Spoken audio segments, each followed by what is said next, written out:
केतन पारेख एक ऐसा नाम जो कभी इंडियन स्टॉक मार्केट की दुनिया में बड़े अदब और उम्मीद से लिया जाता था, लेट 1990s में सामने आया। वो प्रोफेशन से एक चार्टर्ड अकाउंटेंट था और एक ऐसी फैमिली से आता था जिनका स्टॉक ब्रोकिंग का बैकग्राउंड था।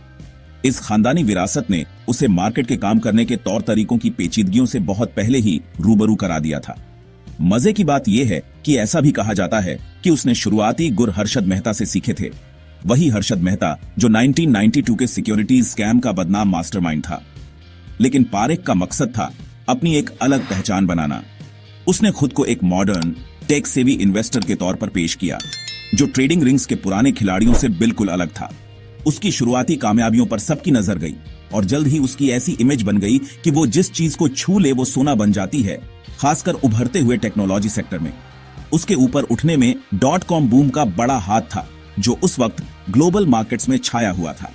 पारेख ने बड़ी चालाकी से इंफॉर्मेशन, कम्युनिकेशंस और एंटरटेनमेंट यानी ICE सेक्टर्स को अगले बड़े ग्रोथ इंजन के तौर पर पहचाना।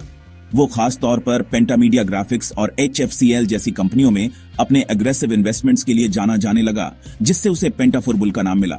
बड़े और छोटे हर तरह के इन्वेस्टर्स आंख बंद करके उसके कदम फॉलो करने लगे। उन्हें यकीन था कि उसके पास विनिंग स्टॉक्स चुनने की कोई गजब की काबिलियत है। उसके पब्लिक अपीयरेंस और मीडिया इंटरैक्शंस ने उसकी मार्केट गुरु वाली इमेज को और भी बढ़ा दिया। एक ऐसा इंसान जो स्टॉक मार्केट के मुश्किल कोड्स को समझकर शानदार रिटर्न्स दिला सकता था। इस दौरान फाइनेंशियल कम्युनिटी में उसका दबदबा तेजी से बढ़ा। इस दौर में केतन पारेख के चारों ओर एक ऐसा माहौल था जैसे उसे कोई हरा नहीं सकता।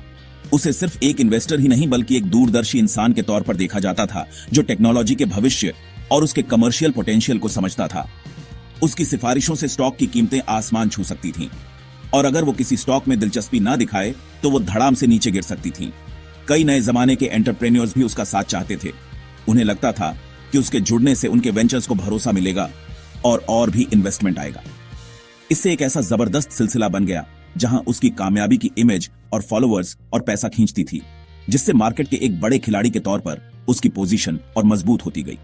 वो ऐसा आदमी था जिसे हर कोई जानना चाहता था, जिसकी स्टॉक टिप्स सोने की तरह कीमती मानी जाती थीं।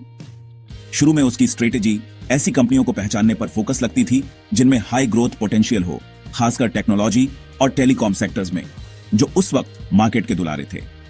वो अक्सर इन कंपनियों के लॉन्ग टर्म भविष्य के बारे में बात करता था, टेक्नोलॉजी से चलने वाले एक नए इंडिया की तस्वीर दिखाता था। यह कहानी उस जमाने की पॉजिटिव सोच के साथ खूब मेल खाती थी। लेकिन इस चालाक इन्वेस्टिंग की ऊपरी परत के नीचे एक ज्यादा पेचीदा और आखिरकार धोखा देने वाला खेल शुरू हो चुका था। एक ऐसी स्ट्रेटेजी की नींव रखी जा रही थी जो बाद में इंडियन स्टॉक मार्केट की जड़ें हिला देने वाली थी और अपने पीछे फाइनेंशियल तबाही का मंजर छोड़ जाने वाली थी।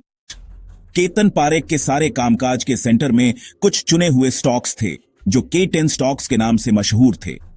ये ज्यादातर टेक्नोलॉजी, मीडिया और टेलीकॉम यानी TMT सेक्टर से थे, जिनमें उस वक्त सट्टेबाजी का जबरदस्त दौर चल रहा था।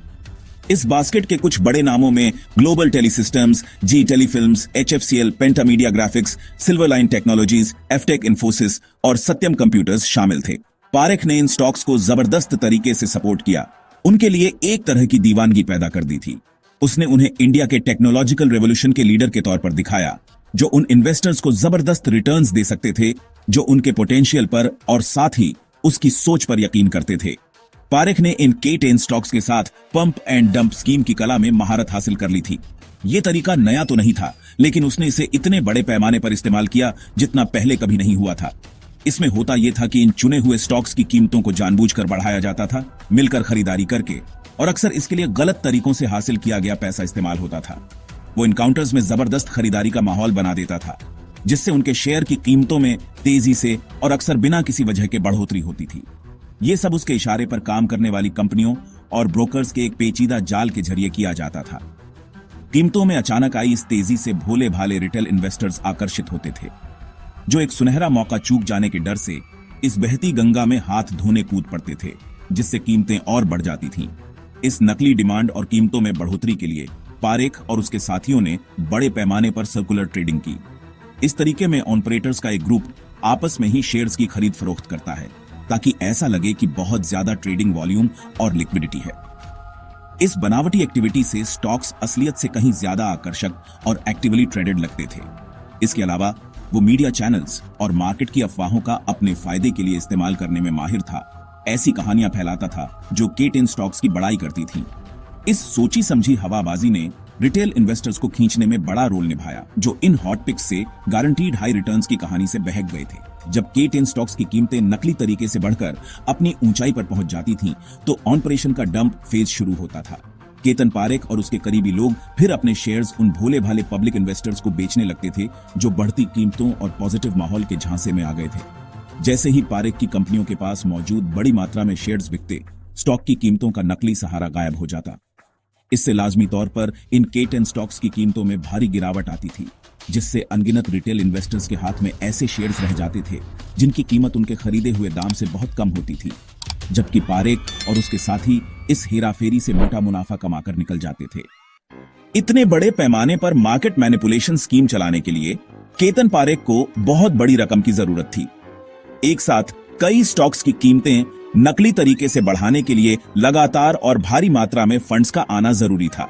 पैसे की ये कभी न खत्म होने वाली भूख उसे संदिग्ध फाइनेंशियल डीलिंग्स के रास्ते पर ले गई और आखिरकार उसके पूरे ऑपरेशन की कमजोर बुनियाद को सबके सामने ला दिया। वो जिस तरह का मार्केट पर कब्जा चाहता था, उसके लिए वो सिर्फ अपने पैसे या ब्रोकरेज की जायज कमाई पर निर्भर नहीं रह सकता था। उसे बड़ी क्रेडिट लाइंस की जरूरत थी और उसे बैंकिंग सिस्टम में, खासकर कोऑपरेटिव बैंकिंग सेक्टर में, कुछ तैयार या शायद मजबूर साथी मिल गए। इस गैर कानूनी फाइनेंसिंग में एक बड़ा खिलाड़ी था माधवपुरा मर्केंटाइल कोऑपरेटिव बैंक यानी MMCB, जो गुजरात का एक अर्बन कोऑपरेटिव बैंक था। केतन पारेख ने MMCB के अधिकारियों के साथ बहुत गहरी सांठगांठ बना ली थी। इस कनेक्शन के जरिए उसने भारी भरकम लोन हासिल कर लिए, जो अक्सर बैंक के अपने कैपिटल बेस के मुकाबले बहुत ज्यादा थे और कई बार बिना किसी सही गारंटी या सोच समझकर लोन देने के नियमों का पालन किए बिना दिए गए थे। ये फंड्स फिर स्टॉक मार्केट में लगाए गए ताकि K10 स्टॉक्स में उसके पंप एंड डंप ऑपरेशंस को हवा दी जा सके। MMCB द्वारा पारेख से जुड़ी कंपनियों को दिया गया लोन इतना ज्यादा था कि बैंक खतरनाक रूप से उसकी मार्केट एक्टिविटीज पर निर्भर हो गया था। इन फंड ट्रांसफर्स के लिए जो मुख्य तरीका इस्तेमाल किया गया वो थे पे ऑर्डर्स। MMCB ने केतन पारेख की कंट्रोल वाली कंपनियों को बहुत बड़ी संख्या में पे ऑन ऑर्डर्स जारी किए, अक्सर अकाउंट्स में उन्हें सपोर्ट करने के लिए जरूरी फंड्स के बिना। ये पे ऑन ऑर्डर्स फिर दूसरे कमर्शियल बैंकों जैसे ग्लोबल ट्रस्ट बैंक से डिस्काउंट कराए जाते थे, जिससे पारेख को मार्केट में खेलने के लिए तुरंत कैश मिल जाता था। असल में MMCB पारेख के लिए पैसे छाप रहा था, जिससे वो भारी रकम निकाल सकता था जो असल में मौजूद ही नहीं थी। इस काम ने न सिर्फ कई बैंकिंग नियमों को तोड़ा, बल्कि MMCB के डिपॉजिटर्स को भी बहुत बड़े खतरे में डाल दिया, क्योंकि बैंक की माली हालत पारेख के सट्टेबाजी वाले कामों से पूरी तरह जुड़ गई थी। कोऑपरेटिव बैंकों के अलावा उन कुछ कंपनियों के प्रमोटर्स के साथ भी मिली भगत के आरोप थे, जिनके स्टॉक्स में वो हेराफेरी कर रहा था। ऐसा कहा गया कि कुछ कंपनी प्रमोटर्स उसे शेयर्स के बड़े हिस्से या फंड्स भी देते थे, जिन्हें वो फिर उनके स्टॉक्स की कीमतें बढ़ाने के लिए इस्तेमाल करता था। इससे एक ऐसा रिश्ता बन गया जहां प्रमोटर्स को बढ़ी हुई मार्केट कैपिटलाइजेशन से फायदा होता था और पारेख को अपने ऑपरेशंस जारी रखने के लिए और शेयर्स और कैपिटल मिल जाता था। गैर कानूनी फाइनेंसिंग और संदिग्ध बैंकिंग तरीकों के इसी जाल ने उस कमजोर बुनियाद को बनाया जिस पर केतन पारेख ने अपना कुछ ही दिन चलने वाला साम्राज्य खड़ा किया। एक ऐसी बुनियाद जिसका जांच के सामने ढहना तय था। बड़ी मेहनत से बनाया गया ये ताश का महल 2001 की शुरुआत में डगमगाने लगा। एक बेयर कार्टेल K10 स्टॉक्स में नकली तेजी को भांपकर इन काउंटर्स को जोरों से शॉर्ट सेल करने लगा। उसी वक्त कलकत्ता स्टॉक एक्सचेंज में एक पेमेंट क्राइसिस जो पारेख के ब्रोकर्स से जुड़ा था ने खतरे की घंटी बजा दी। जैसे ही लिक्विडिटी खत्म हुई और बेचने का दबाव बढ़ा, K10 स्टॉक्स तेजी से गिरने लगे।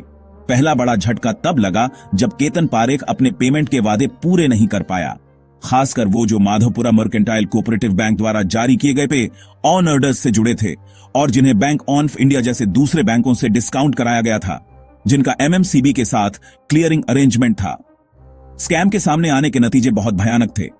हजारों छोटे रिटेल इन्वेस्टर्स जिन्होंने पारेख के चमत्कारी हाथ पर भरोसा करके अपनी जिंदगी भर की कमाई K10 स्टॉक्स में लगा दी थी, उनकी दौलत रातों रात हवा हो गई।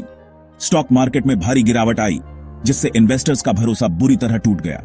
Madhavpura mercantile cooperative bank Parekh को दिए गए कर्ज के बोझ तले दबकर बैठ गया, जिससे बैंक पर लोगों की भीड़ टूट पड़ी और अनगिनत डिपॉजिटर्स के फंड्स फ्रीज हो गए। इसका असर आगे भी पड़ा ग्लोबल ट्रस्ट बैंक पर बहुत बुरा असर हुआ, जिसका एमएमसीबी और K10 स्टॉक्स में काफी पैसा लगा था और आखिरकार उस पर भी पाबंदी लग गई और उसे जबरदस्ती मर्ज करना पड़ा। Securities and exchange board of India यानी SCB, जो मार्केट रेगुलेटर है, ने केतन पारेख की एक्टिविटीज की गहराई से जांच शुरू की। जांच में सर्कुलर ट्रेडिंग, प्राइस रिगिंग और बैंकिंग सिस्टम से गैर कानूनी फंड डाइवर्जन का पेचीदा जाल सामने आया। केतन पारेख को मार्च 2001 में गिरफ्तार कर लिया गया। इसके बाद सेंट्रल ब्यूरो ऑफ इन्वेस्टिगेशन और जॉइंट पार्लियामेंट्री कमेटी जैसी कई एजेंसियों ने इस स्कैम की और गहरी जांच की। आखिरकार पारेख को मार्केट मैनिपुलेशन और दूसरी फाइनेंशियल गड़बड़ियों का दोषी पाया गया। SEB ने उस पर 14 साल के लिए सिक्योरिटीज मार्केट में आने पर रोक लगा दी और उस पर क्रिमिनल केस भी चले, जिनमें कुछ मामलों में उसे सजा भी हुई। Ketan Parekh scam Indian financial markets और उसके रेगुलेटर्स के लिए एक कड़वा लेकिन बहुत जरूरी सबक था।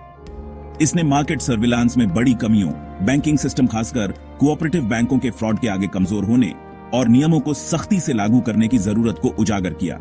इसके बाद SEBI ने मार्केट की ईमानदारी को मजबूत करने, सर्विलांस सिस्टम को बेहतर बनाने और इन्वेस्टर प्रोटेक्शन को बढ़ाने के लिए कई सुधार किए।